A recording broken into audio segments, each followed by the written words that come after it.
सभी बोलो भगवान विष्णु की जय।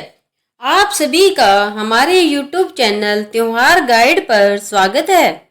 कार्तिक मास आश्विन मास की पूर्णिमा से ही आरंभ हो जाता है।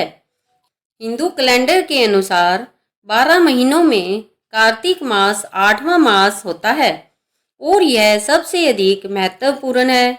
यह मास विष्णु भगवान को अत्यंत प्रिय है।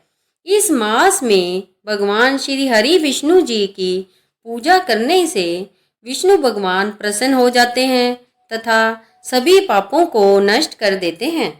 कार्तिक मास में पूजा के कुछ नियम हैं। यदि इनमें से एक भी नियम का पालन पूरी श्रद्धा से किया जाए तो अनंत फलों की प्राप्ति होती है। चलिए जानते हैं कार्तिक मास के नियम। नियम नंबर 1, कार्तिक मास में पवित्र नदियों में स्नान करने का विशेष महत्व है।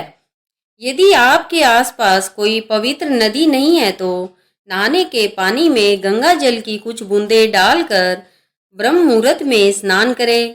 स्नान के बाद श्री हरि विष्णु भगवान का ध्यान कर अपनी दिनचर्या को शुरू करना चाहिए। कार्तिक मास में ठंडे पानी से स्नान करने से 10 गुना ज़्यादा पुण्य की प्राप्ति होती है। नियम नंबर 2, तुलसी पूजा। कार्तिक मास में तुलसी जी की पूजा का विशेष महत्व है। वैसे तो हर मास में तुलसी का सेवन व तुलसी की आराधना करना फलदायी होता है, लेकिन कार्तिक मास में तुलसी पूजा का महत्व कई गुना अधिक माना गया है। स्नान के पश्चात घर पर या मंदिर जाकर भगवान राधा कृष्ण, पीपल, पथवारी, तुलसी, आंवला तथा केले की पूजा करें। ब्रह्म मुहूर्त में उठकर स्नान कर सूर्यदेव एवं तुलसी के पौधे को जल चढ़ाया जाता है। कार्तिक मास में केले तथा तुलसी के पौधे का दान दिया जाता है। नियम नंबर 3, दीपदान। स्कंद पुराण के अनुसार कार्तिक मास में एक प्रमुख नियम दीपदान करना भी बताया गया है। इस महीने में नदी, पोखर, तालाब आदि में दीपदान किया जाता है। जो भी व्यक्ति कार्तिक मास में दीपदान करते हैं उन्होंने यदि अपने जन्म से लेकर जो भी पाप कर्म किए हैं वे सब दीपदान से नष्ट हो जाते हैं। यदि आप दीपदान करने में असमर्थ है तो दूसरों के बुझे हुए दीपों को जलाकर अथवा हवा आदि से उनकी रक्षा कर पुण्य फल प्राप्त कर सकते हैं। यदि मंदिर, नदी, पोखर, तालाब आदि में दीपदान ना कर पाए तो आप तुलसी के पौधे के पास दीपक जलाकर भी दीपदान कर सकते हैं। नियम नंबर 4, भूमि पर शयन। कार्तिक मास में भूमि पर सोना चाहिए। भूमि पर सोने से मन में सात्विकता का संचार होता है तथा अन्य विकार भी समाप्त हो जाते हैं। नियम नंबर 5, ब्रह्मचर्य का पालन। कार्तिक मास में ब्रह्मचर्य का पालन अति आवश्यक बताया गया है। कार्तिक मास में ब्रह्मचर्य का पालन नहीं करने से पति पत्नी को दोष लगता है और जिससे अशुभ फल भी प्राप्त होते हैं। कार्तिक मास का व्रत करने वालों को तपस्वियों के समान व्यवहार करना चाहिए और किसी की निंदा या विवाद नहीं करना चाहिए। अपने मन पर संयम रखना चाहिए। नियम नंबर 6, अन्नदान।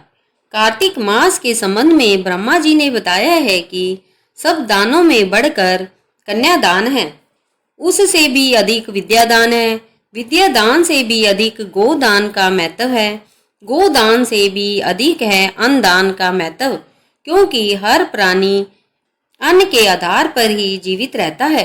इसलिए कार्तिक मास में अन्नदान अवश्य करना चाहिए। पूर्व काल में सत्यकेतु नामक ब्राह्मण ने केवल अन्नदान से ही सब पुण्यों का फल पाकर परम दुर्लभ मोक्ष को प्राप्त किया था। नियम नंबर 7, प्रतिदिन भगवान विष्णु का ध्यान करें। कार्तिक मास में विष्णु भगवान के शालिग्राम रूप की पूजा की जाती है और भगवान वासुदेव का ध्यान किया जाता है। विष्णु भगवान को प्रसन्न करने के लिए मंदिरों में रात को जागरण किए जाते हैं और सुबह प्रभात फेरी निकाली जाती है। जो मनुष्य कार्तिक मास में प्रतिदिन गीता का पाठ करता है उसके पुण्य फल का वर्णन असंभव है। गीता का पाठ करने से मनुष्य हर नरक से मुक्त हो जाता है और मोक्ष को प्राप्त करता है। चलिए अब जानते हैं कार्तिक मास के व्रत की विधियां, जिसमें से एक विधि है नारायण तारायण। इसमें पहले दिन तारों को अर्घ देकर भोजन करें, दूसरे दिन दोपहर को भोजन करें और तीसरे दिन निराहार व्रत करें। इस प्रकार यह प्रक्रिया पूरे कार्तिक मास तक करते रहें और श्रद्धा के अनुसार ब्राह्मणों को दान दें। कार्तिक मास के व्रत की दूसरी विधि है तारा भोजन। कार्तिक मास में प्रतिदिन तारा देख कर भोजन करें और अंतिम दिन ब्राह्मण को भोजन करवाकर चांदी का तारा व 33 पेड़े दान करें। छोटी सांकली में पहले दिन व्रत किया जाता है, दूसरे तथा तीसरे दिन भोजन किया जाता है, फिर चौथे दिन व्रत रखा जाता है। इसी प्रकार कार्तिक मास में पूरे एक माह तक इस विधि का पालन किया जाता है और अंतिम दिन इसका उद्यापन किया जाता है। उद्यापन में हवन करवाकर गरीबों को खाना खिलाया जाता है तथा दान दक्षिणा आदि दी जाती है।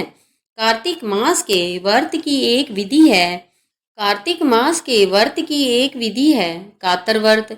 इसमें एक दिन भोजन और एक दिन उपवास किया जाता है। अंत में ब्राह्मण को खाना खिलाकर दक्षिणा आदि देकर विदा किया जाता है।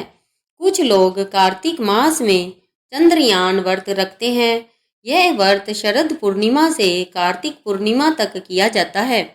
इसमें शरद पूर्णिमा को व्रत कर अगले दिन 1 ग्रास, फिर द्वितीय को 2 ग्रास, इस तरह बढ़कर अमावस्या तक 15 ग्रास खाने चाहिए। आप खाने में हलवा बना सकते हैं। अमावस्या के दूसरे दिन से फिर 1-1 ग्रास कम करना है। ऐसे ही पूर्णिमा तक करना है। फिर कार्तिक पूर्णिमा को हवन करवा कर ब्राह्मण के जोड़े को जिमाकर श्रद्धा के अनुसार दान किया जाता है। कार्तिक मास में जो लोग तुलसी नारायण व्रत करते हैं वे आंवला नवमी से एकादशी तक 3 दिन निराहार उपवास करते हैं और विष्णु भगवान के समक्ष अखंड ज्योति को जलाते हैं। 11 के दिन तुलसी विवाह करवाया जाता है और 12 के दिन ब्राह्मणों को भोजन करवाया जाता है तथा दक्षिणा दी जाती है। जो लोग छोटी पंच तीर्थया व्रत करते हैं वे एकादशी से लेकर पूर्णिमा तक प्रातः जल्दी स्नान कर भगवान विष्णु का भजन कीर्तन कर पूरे मास का पुण्य प्राप्त करते हैं। और पंच तीर्थया व्रत में एकादशी, 11, 12, 13, चतुर्दशी तथा पूर्णिमा के दिन निराहार उपवास कर ब्राह्मणों के द्वारा हवन करवाकर 5 तार की बाती का दीपक भगवान के समक्ष जलाकर उनकी पूजा करते हैं। इसके उद्यापन में एकम के दिन 5 जोड़े जिमा कर यथाशक्ति दक्षिणा और सुहाग की सामग्री व 4 सुहागन स्त्रियों को बायना दिया जाता है। यह थे कार्तिक मास के नियम और उनके व्रत की विधि।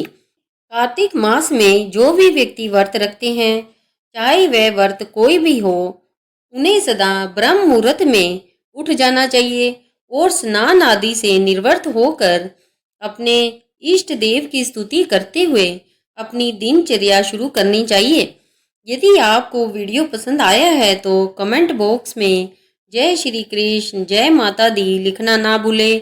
वीडियो को अंत तक देखने के लिए आप सभी का हार्दिक धन्यवाद। जय श्री कृष्ण, जय माता दी।